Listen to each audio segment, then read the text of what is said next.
Fourth Pride is on the move. Raptors hover over a withered carcass. But there is scent of fresher meat in the wind.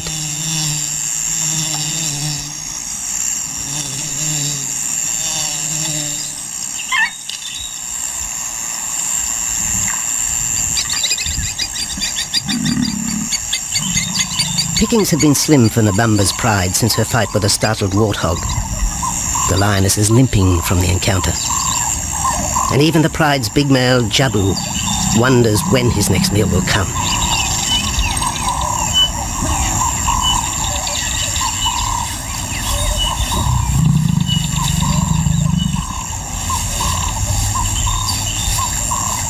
There's been no kill for 3 days, and Nabamba's cubs are hungry. Survival is tough across this tawny continent, and for the lions of Pinda Reserve, etched into the heart of Zululand, only those with speed and cunning will eat.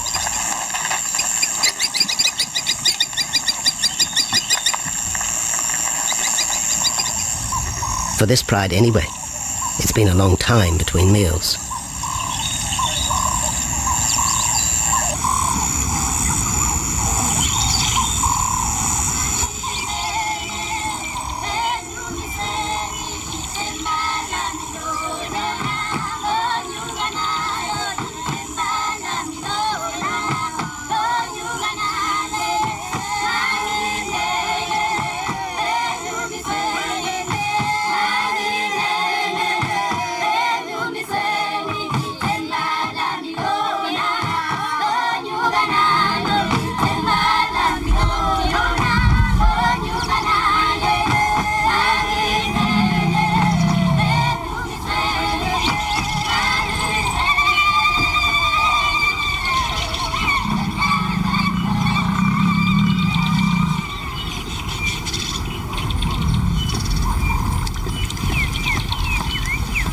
Jabu had waited too long for his lioness to feed him.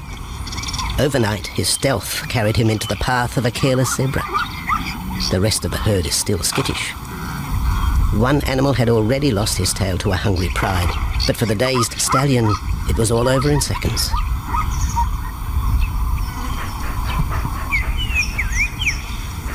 The big male watches his kill from a distance, exhausted by the chase, exhilarated by the sport.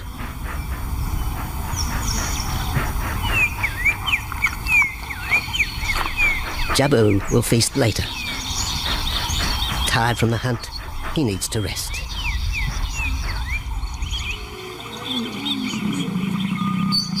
But his prey will be safe. Few scavengers will risk the sudden return of the Lion King.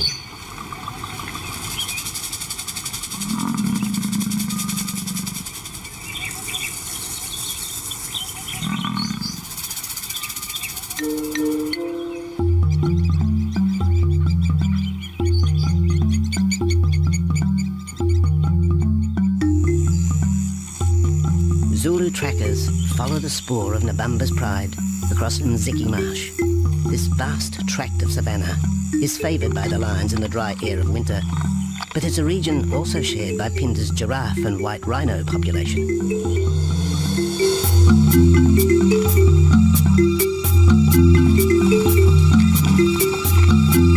Through modern times, most of southern Africa's wildlife has been ravaged by hunting and habitat loss. Farmland, overgrazed and buffeted by domestic stock, has ripped the heart out of the original bush. The open, broad-leaved woodland, acacia bushveld, and wetland habitat had all but disappeared, taking with it the wildlife.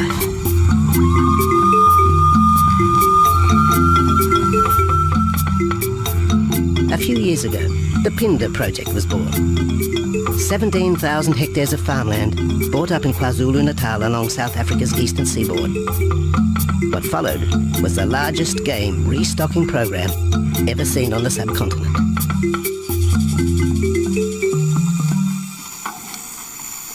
The land was overgrazed to a certain extent and it wasn't in very good shape. They put all these farms together, put a perimeter fence around it, and then brought in a lot of game. And we brought in elephant, we brought in rhino. We started off with those sort of animals and then started with cheetah, bringing in cheetah onto the reserve, mainly to get them used to the area before the lions came on, because the lion is a more superior predator as such and would dominate the cheetahs. We wanted to get them settled first before the lions came in.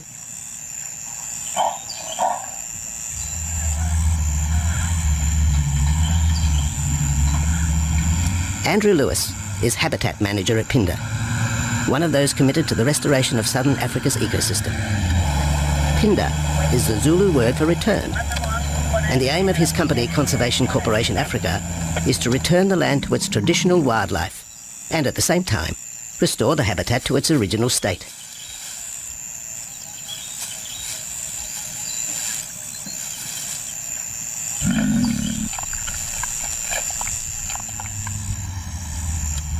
Phinda is cautiously open to top-level tourism, limited and luxurious.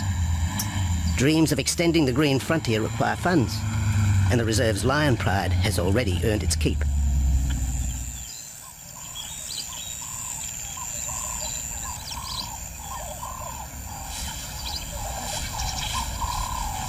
The lions on this property are actually generating revenue for the property through ecotourism, and that they are a benefit to the wildlife because of the draw card. There's a few animals, lions, elephants, for example, and rhinos, and possibly giraffes, but those are your main ones that people come to see. And we've been very fortunate to be able to have lions on the property, and I think those lions that we have given us amazing value for our guests, and by getting a guest in here, we're getting revenue into the area, and that's benefiting wildlife as a whole.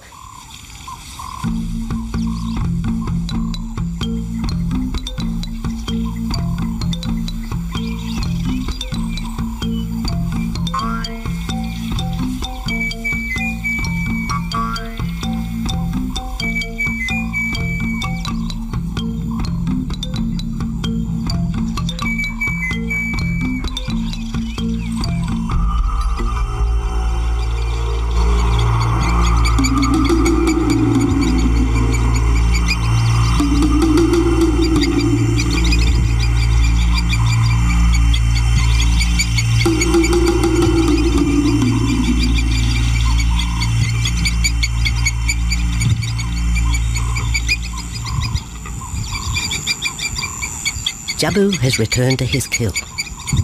He licks the bloated carcass, but still there is no feeding. Lions will gloat over their prey, delaying the first bite until the meat ripens. For Jabu, the prospect of the meal is to be relished as much as the eventual feast.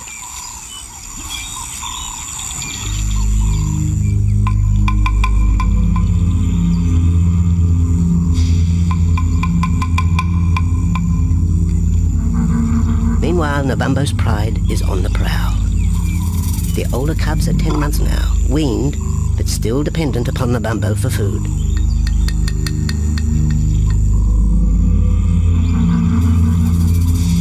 The cubs are learning to stalk, but they won't kill for another 6 months.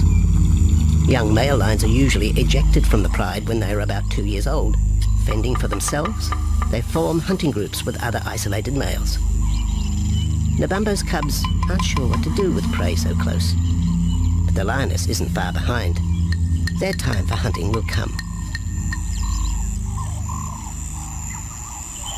Nabambo's 4-year-old daughter also lives with the pride. She is the mother of the group's youngest offspring, 7-week twins Umveli and Damana. The little cubs have been hidden since birth, and now stay close within the protective circle.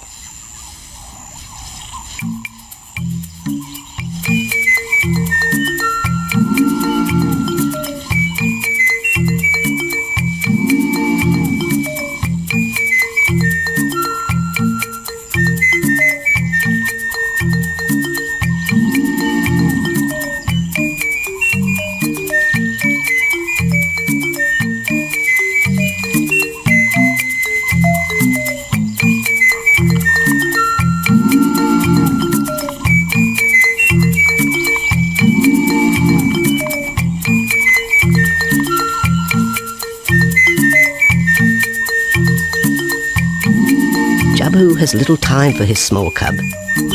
When he is older, Damana will hunt with his father, but for the moment, the big male has nothing to do with his young son. Dejected, the cub finds solace among his siblings.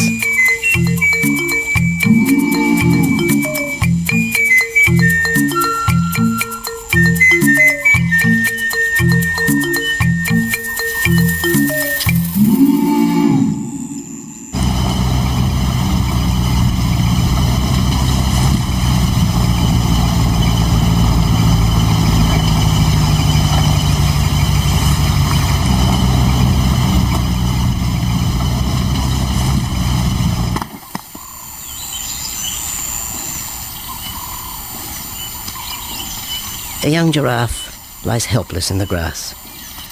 The animal's complicated vertebra means it is unable to rest its neck for any length of time. Lack of mobility means blood to the brain slows, leaving the animal disabled.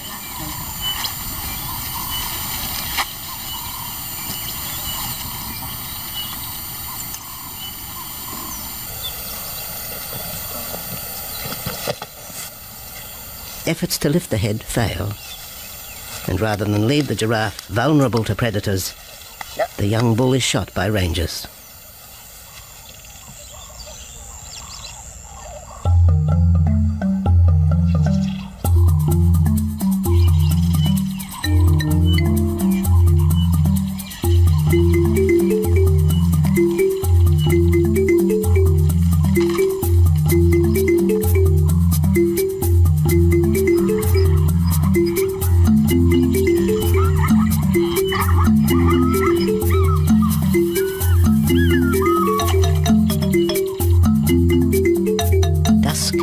By the waterhole rekindles the interest of the pride. Nabambo is typical of most big cats. They conserve energy 20 hours a day, waking only to groom and hunt.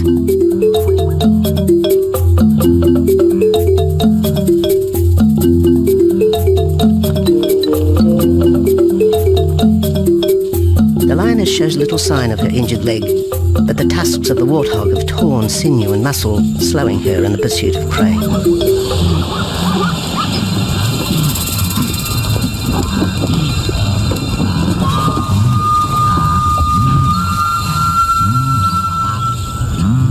Once again, Nabambo and her pride will go hungry. But the big lioness senses another kill nearby. A young giraffe slain by humans will provide meat for her cubs.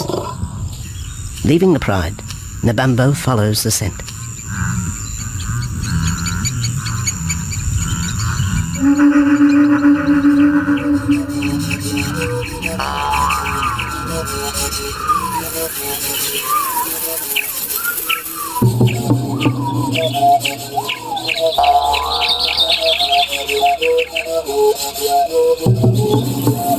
Left alone, the older cubs know the drill. They will wait for Nabambo's call to take them to the kill.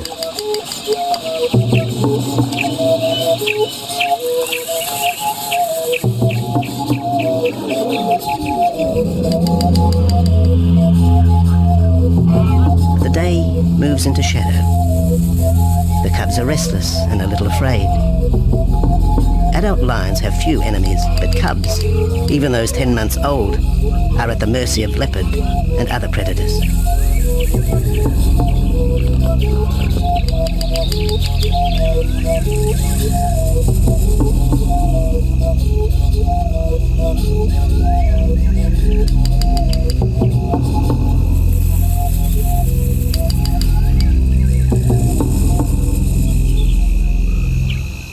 Nabambo has reached the kill, but her daughter is there first. Even though females hunt together, rivalry for the prey is fierce.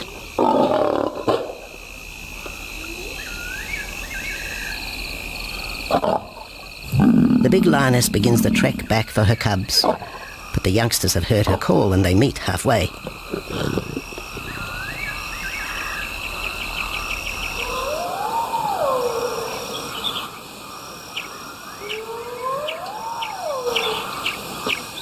Nabambo settles herself in the long grass.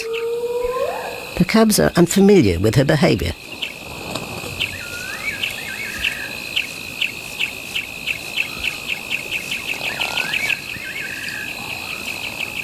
A female will usually head the charge with any kill, splitting the hide of the victim and leading the way for the pride to eat.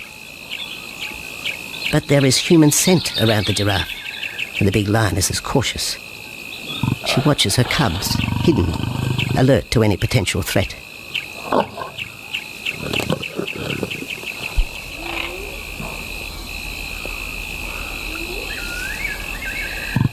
The cubs are curious, confused by this new smell.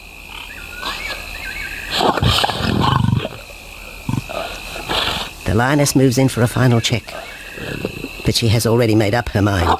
The carcass is tainted. There are foreign traces, a dangerous ambience. Instinct tells her this is not food fit for her cubs. Disappointed, Nabambo moves away, the scent of another night stalk already in the wind.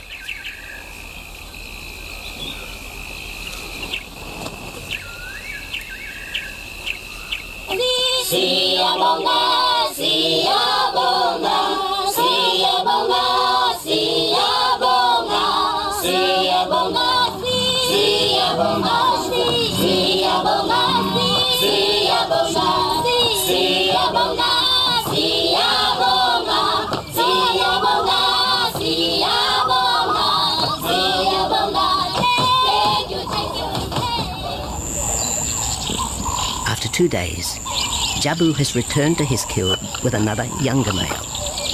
3-year-old Tembi is a son from a previous liaison with Nabambo, and the two paired up after Tembi was ousted from the Pride.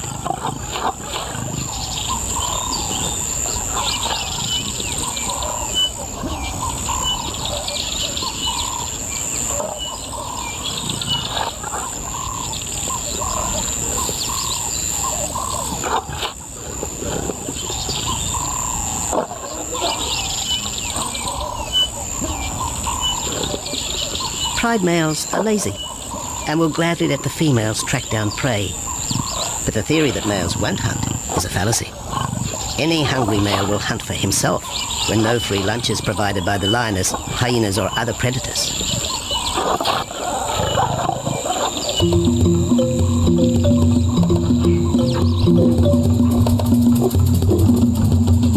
Smaller creatures scatter in the vicinity of the two lions, but there will be no hunting for a while.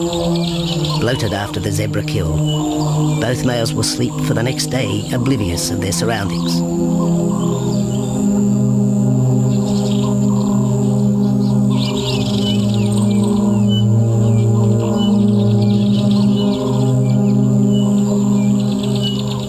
Lions hunting in pairs or groups have a success rate of around 30% in daylight, but studies show single hunters are more successful at night. Lions are sociable cats, the only group to take part in communal hunts.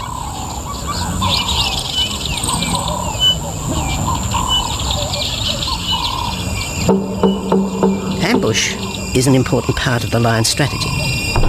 Often one pride female will round up the prey from the front, driving it towards a second lioness.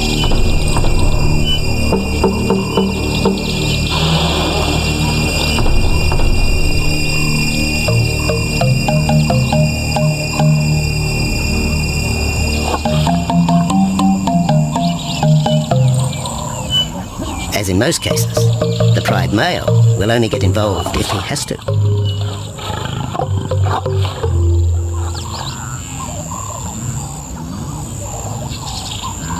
Accidents involving humans are rare in southern Africa's game reserves.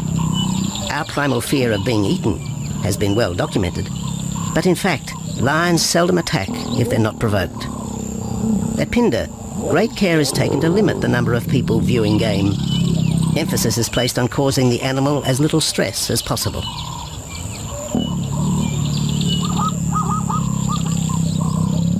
Land isn't a part of their natural food source. They don't normally go out and hunt people. I think your lions are opportunists though, and I certainly think that if your lion is very hungry, under stress, I don't think they'll necessarily go out to hunt you down, but if you interfere with them, they'll certainly kill you. And there's a good chance they might eat you at the same time.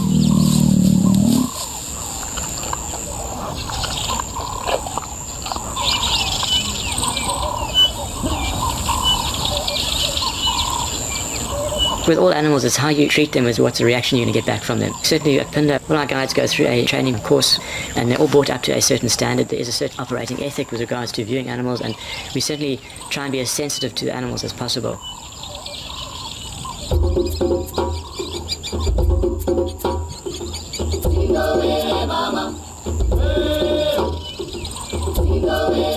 Cradled within the arms of the Ubomba Mountains and the Indian Ocean, Phinda covers one of the most diverse regions of Africa.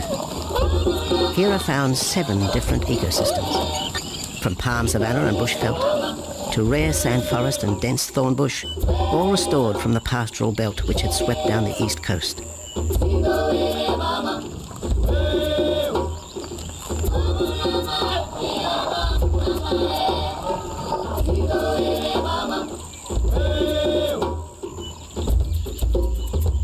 where cotton, pineapple and cattle farms once stood, lion now roam their habitat again, alongside some traditional neighbours.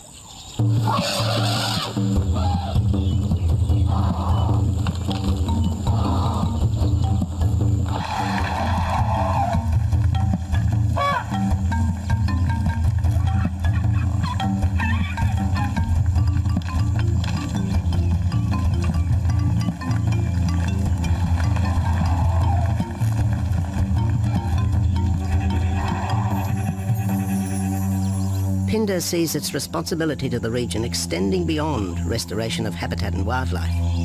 It provides schools and a clinic for the local Zulu community, as well as employment.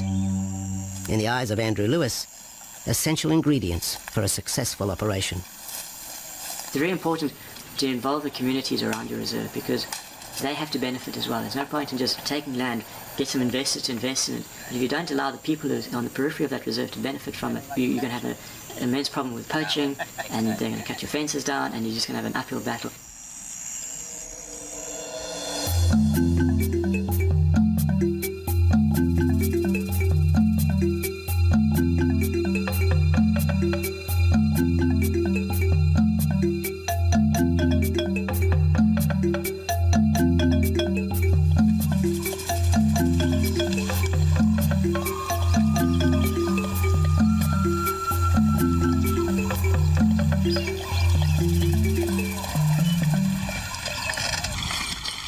In 1992, the Phinda lions were among the first of the big 5 animals to be relocated to the reserve.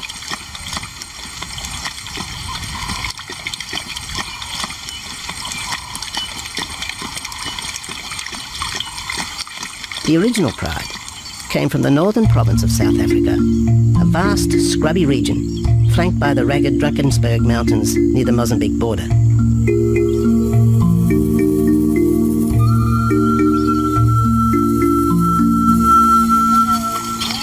Peter Rogers helped round up Phinda's first pride, handling the lion's capture and subsequent move south. Today, he's head vet at the Hoedspruit Research and Breeding Centre for Endangered Species, overseeing its cheetah breeding program.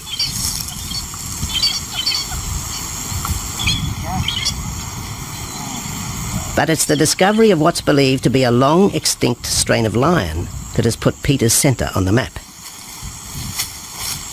We were involved in the rescue of these circus animals that came down through Africa and were abandoned in Maputo. We were just founded by an animal welfare group called Animal Defenders based in London. And they said, could we just keep these animals temporary? First they mentioned tigers, and then they came back and said, well, there's 6 lions as well. So we said, yeah, we could hold them temporarily just until they found permanent homes for them, but basically get them out of the predicament that they were and the shocking conditions that they were in Maputo and Mozambique.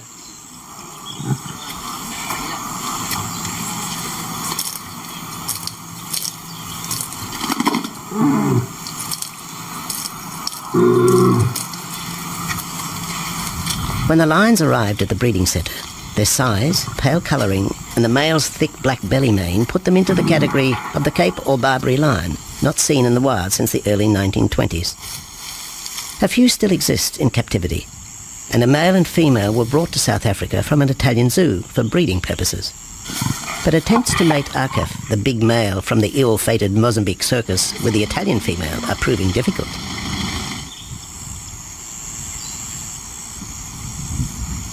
Akef is overprotective, even preventing the lioness from eating when the meat truck arrives.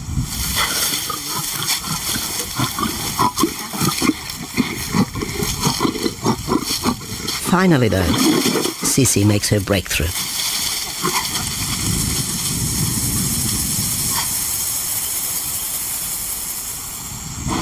We'll see you up in the front there, Mark.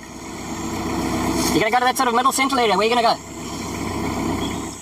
In the next enclosure, Arturo, the Italian Barbary male, is about to be sedated. His attention to his sister Sisi through the fence is hampering mating efforts, and Peter Rogers is keen to move the big male. He shoots the dart into Arturo's rump. Arturo has been sterilized, but while his breeding days are finished, he'll live out his days at the centre. 1.5 minutes now, so... His female companion, another Barbary from the Mozambique circus, is drawn away by the meat truck.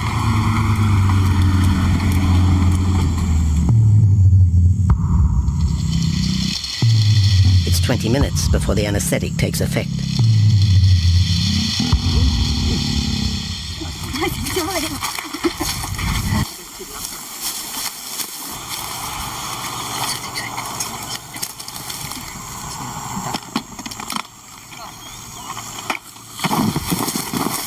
nice to be the supervisor.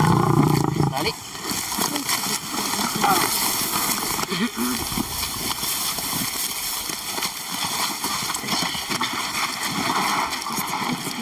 You'll need all your help at the bottom just to put him back into the cage, okay? One, two, three.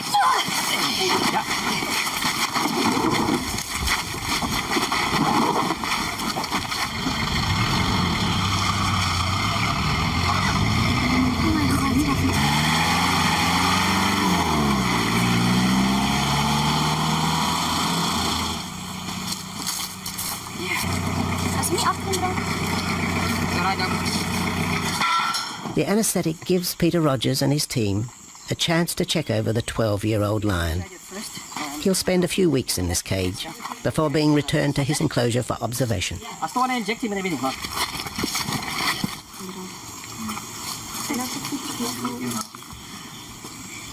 It's very exciting to be part of this project because they feel that there are perhaps not many Barberries, if any, that are really pure, that are left even in captivity. They feel that over time other animals from other genetic bases are brought in. So there's a big project afoot at Oxford University to do the genetics. So that's just getting off the ground now. Okay. We just put under the skin on the neck if we can find the skin under this big beard of his. Normally lions wouldn't have this many ticks, but being from Italy, a European lion, he doesn't have that innate or inherent resistance to ticks. It does come with time.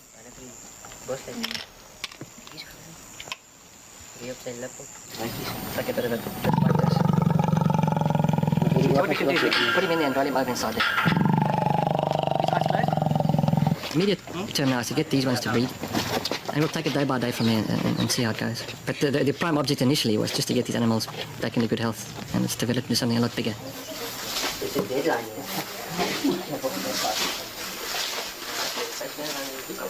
yeah.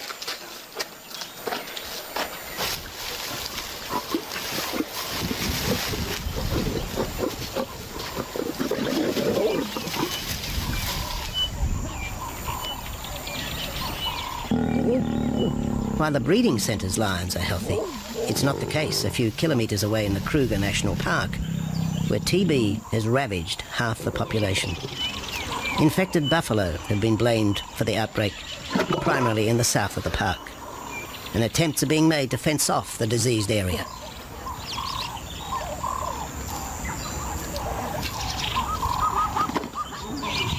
And the lions are preying on infected buffalo. Because it's an exotic disease, not an indigenous disease, the lions are totally naive and they've got no resistance to it. So it's a big problem. It's a very difficult decision to make as to what to do. It's a very topical and heated subject at the moment.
Back in Phinda, the night stalk has begun. Nabambo keeps her cubs close. They're hungry, but tonight only Impala can be tracked down, a morsel for the lioness. Food is scarce at this time of year, so the pride's territory covers a large area. Lions can only afford to be territorial where there is a reliable supply of game. Jabu wants to mate. He's been with his pride for nearly a year now. But Nabambo would prefer a larger group of males around her. Eventually, though, Jabu will have to join forces with other males to have a chance of keeping this pride. The big male is only 7 years old and a fine specimen, weighing in at just under 200 kilograms. For the moment, he's secure. Although tonight, Nabambo has hunting on her mind.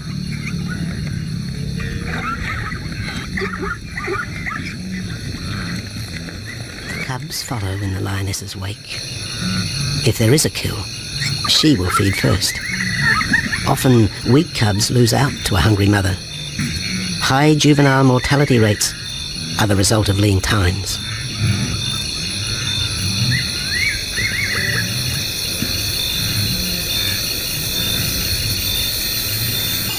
Jabu has had enough.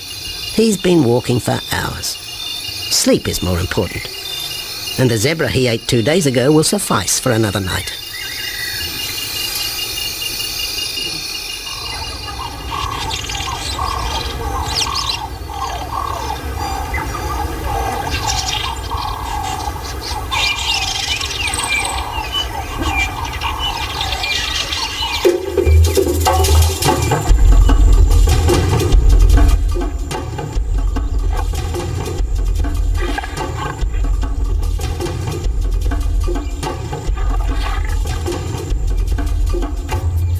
Nabambo has made a kill, a young Nyala buck.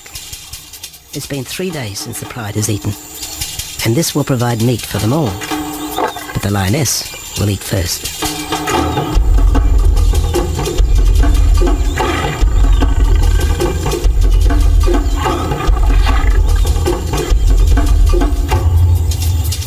The cubs know the routine. They will get their turn. But Nkosi is hungry. He creeps towards his mother. As the biggest of the cub,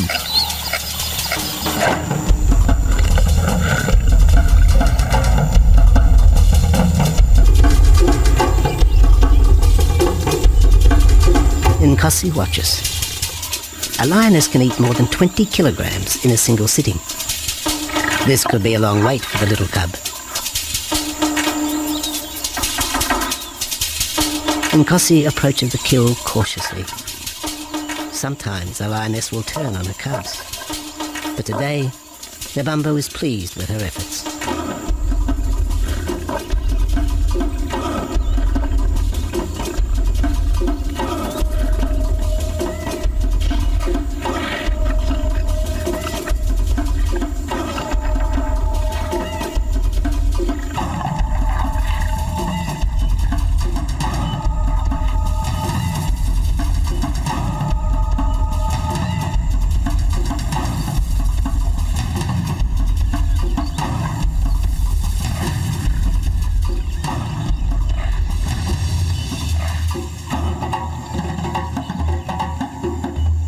Nabambo has had her fill, for the moment anyway. Lions never eat the stomach of a kill. She will bury it before dragging off the carcass. This way, hyenas and other predators are thrown off the scent. The evidence has been buried. The carcass is no more.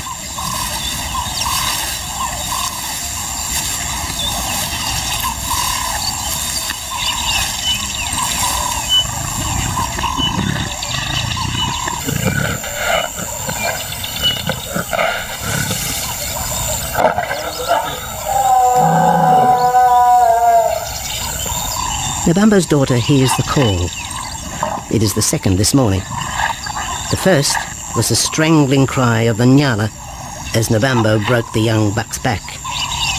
There was no struggle. The big lioness is a seasoned hunter.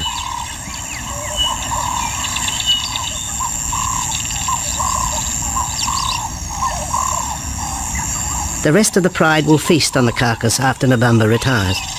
But first, they will drag it into the bushes, away from prying eyes, away from raptors already circling the kill scene.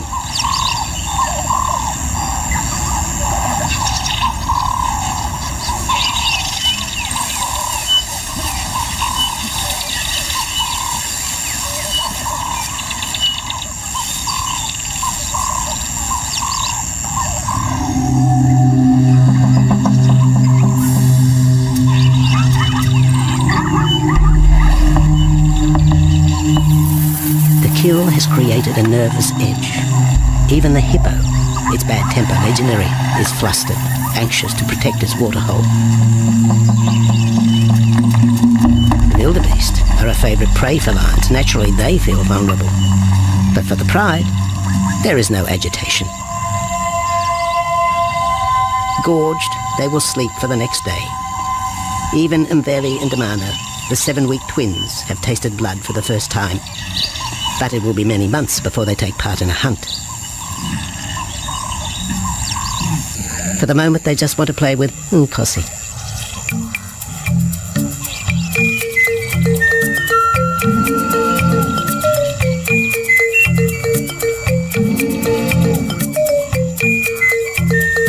The older cub is beginning to take on the shaggy mane of the bigger males. Within 18 months, he will be hunting with them, competing for his own pride. In the meantime, though, he has to contend with his young siblings.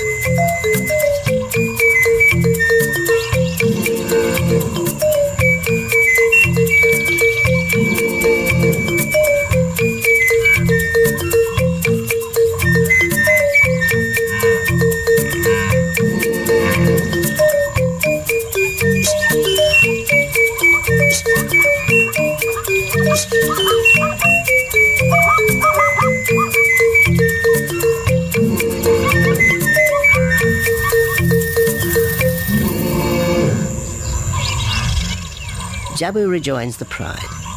He has missed out on the kill, but he didn't share his zebra with the rest of the pride the previous day.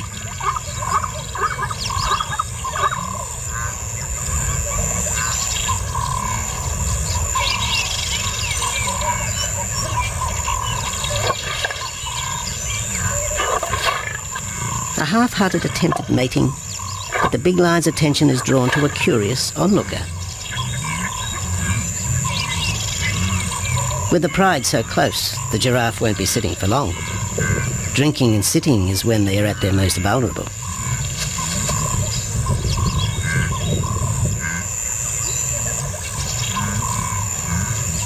Jabu keeps an eye on his group. Pride takeovers by other males are common, and savage fights can occur between the pride male and the intruder. If a takeover is successful, the new male will usually kill all the suckling young of his former rival. When a nursing mother loses her cubs, she comes into heat within a few weeks. The normal interval between cubs is about 2 years, with a gestation time of 3 to 4 months.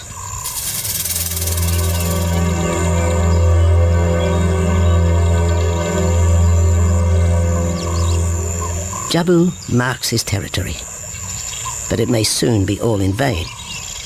A fresh infusion of lion genes is necessary to avoid the effects of long-term inbreeding.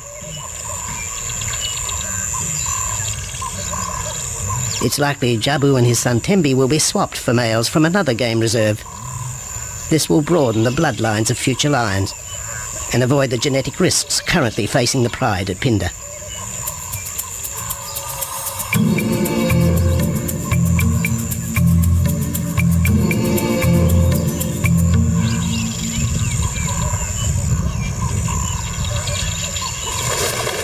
Vultures have found the dead buck, but there is little left of the carcass. Nabamba and her pride have eaten. The big lioness tries to dislodge Nyala fur from her teeth. Tomorrow, the next day, there will be another kill. Nabamba's cubs will grow up strong.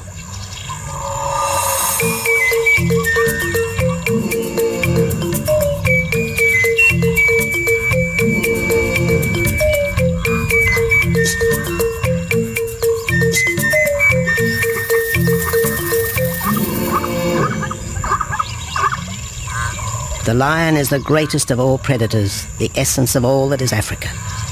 And yet, there are fewer than 50,000 left in the wild. The future for the species lies in managed reserves such as Phinda. Here in Zululand, the lion roams free for the first time since the beginning of this century. At Phinda, the philosophy has always been simple. Africa's wildlife land, undervalued and underutilized, is the continent's most precious natural resource. Focusing on the animals, their habitat and local communities is just the beginning of an African renaissance. Phinda is, after all, the Zulu word for return. Maybe, too, it's a chance for man to redeem himself just a little.